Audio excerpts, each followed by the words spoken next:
Hello, my name is Brent McCune. I will be the moderator who will be asking the questions to the candidates today. On behalf of today's sponsors, the Olathe Chamber of Commerce and Lenexa Chamber of Commerce, I'd like to thank you for agreeing to participate in our Vote Olathe effort, which is focused on educating our chamber communities, our business communities, about the candidates and what they are running for this year in the state legislature. The format for this video session will include a 1-minute opening statement by the candidates, followed by a question and answer period.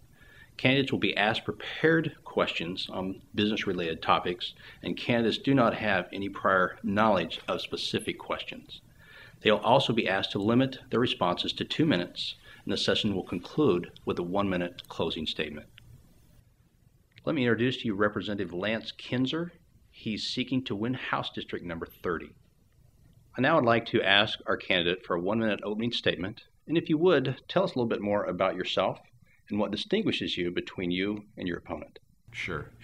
Well, first of all, thank you to the Olathe Chamber for the opportunity to be here. This is a little bit different way to go about having a chance to reach out to some chamber members and also concerned citizens as we're getting ready for an election. As was mentioned, I am Lance Kinzer, current state rep for District 14 and running now after redistricting for House District 30, where I am the Republican nominee.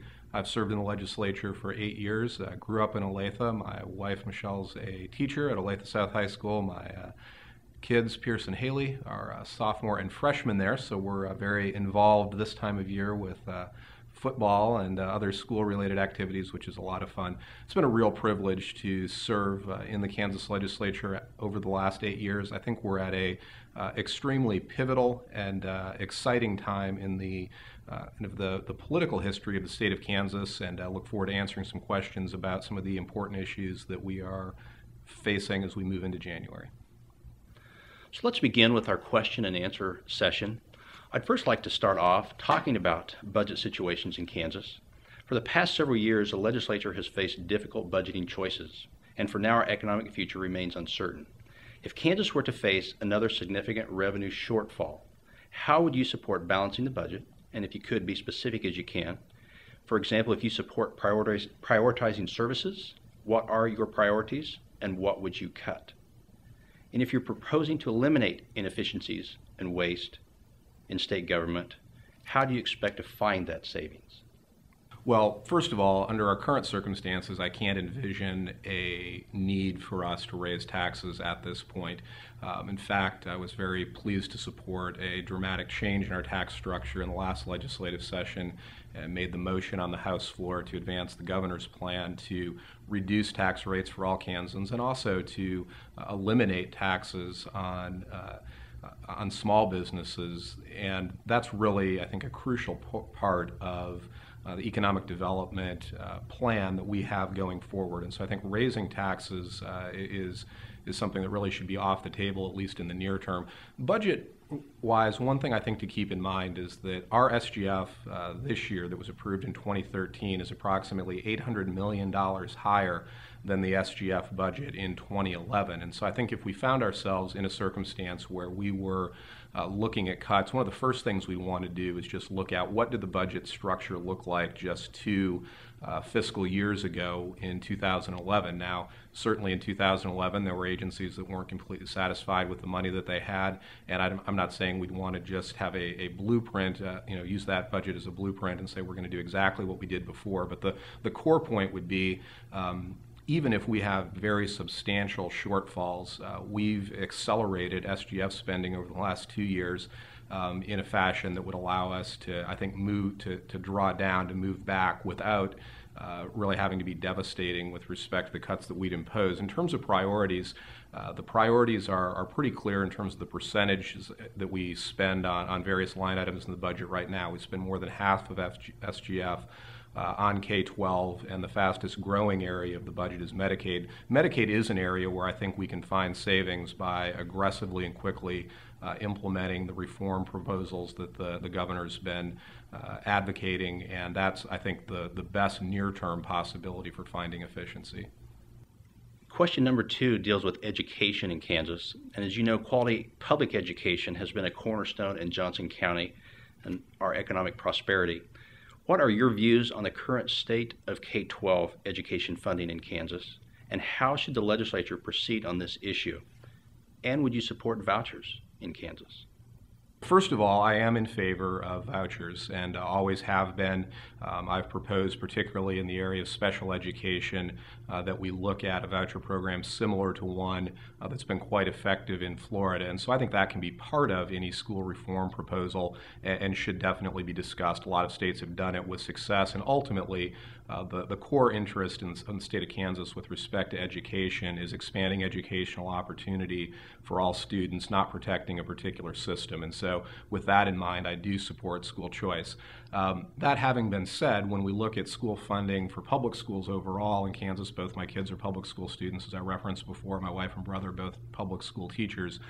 We know whatever reforms are engaged in, most Kansas kids are going to be educated in public schools. And so it's important that we have a workable, sustainable system for funding those schools over time. Right now, we invest a tremendous amount of money in K-12. If you take all dollars in, state, federal, local, we are spending more money in the 2012-2013 school year than we've ever spent on K-12 in the history of Kansas. And the question then that begs is, well, why is it, if that's the case, that we can see in our own local schools that our kids are attending a squeeze? And that's because, in my view, we have a school finance formula that is not fair, ultimately, to Johnson County schools. Large suburban school districts that are growing, like Olathe, the system's not ideal, but it's a little bit better. But a school district like Shawnee Mission, which is a large school district that has been losing student population over time, is really placed in a substantial bind by the way that the current weightings take place. So we've got to have a system that allows more local control in Johnson County for school districts with voter approval to find other ways to provide revenue, and that's a difficult reform to implement, as we saw in the last legislative session, because it's not just a Democrat-Republican issue, a liberal-conservative issue, it's very regional, but I certainly support more local funding options for our schools. Our third question, we'd like to ask you, what are your views on the current state tax policy? Well, as I kind of hinted at previously, I was strongly supportive of and made the motion on the floor to pass the income tax reduction bill that we moved forward on last session. The question, I think, when we're looking at tax policy has to take into consideration some recent history. I know the governor has occasionally talked about the last 10 years as something of a lost decade with respect to economic growth in Kansas. And while we may not feel it quite as keenly here in Johnson County, when we look at the state of Kansas as a whole, the reality is that our record with respect to private sector job growth in Kansas has been abysmal. In 2010, we were having the last election. At the end of that year, Kansas was 50th in the country in private sector job growth. And the reality is that with respect to being able to fund core services like education that we've talked about, like Medicaid that we've talked about, and in order to make sure that kids who take advantage of good opportunities that we provide in the educational system, who get to drive on the good roads that we're funding, that they have jobs to go to, is just crucial. And so our tax structure, both with respect to looking at states across the country, but even looking here regionally at our surrounding states, has simply not been competitive. And so having a tax structure that incentivizes growth and particularly focuses on incentivizing small business growth, more than 75% of our employers in Kansas are 50 employees or less, as I understand it, and we've got a tax policy now that I think is really geared towards incentivizing those companies to want to come to Kansas, and that if we can get the Kansas economy growing, we've over a 25-year period we've averaged about 0.7% annualized below the economic growth of the rest of the country. If we could just match average with respect to economic growth, a lot of these fiscal issues we've talked about would look totally different in terms of the revenue that would generate based upon economic activity. Another important topic in recent legislative sessions has been illegal immigration. How do you believe Kansas should proceed, if at all? Well, to me, the core point of reform with respect to the issue of illegal immigration really is respect for the rule of law. And in my view, state government, at least with respect to governmental entities, should be acting more aggressively using the E-Verify program to make sure that we're not hiring people who lack lawful status. We shouldn't be engaged in policies like our current policy on in-state tuition, which incentivize or provide a benefit to those who lack lawful status. Look, there's no question that the state of Kansas on its own is not going to solve the immigration problem.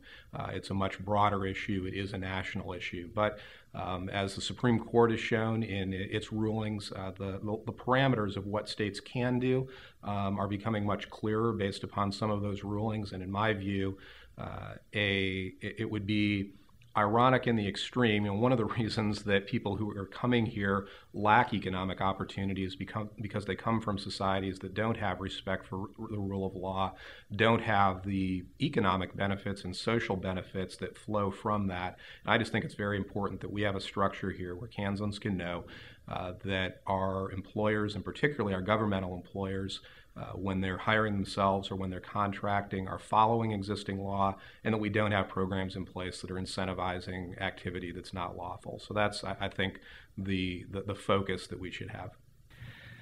And now our final question. Recently, the U.S. Supreme Court upheld the federal health care reform law that requires states to either implement their own state exchange for selling health insurance or be required to use the federal exchange.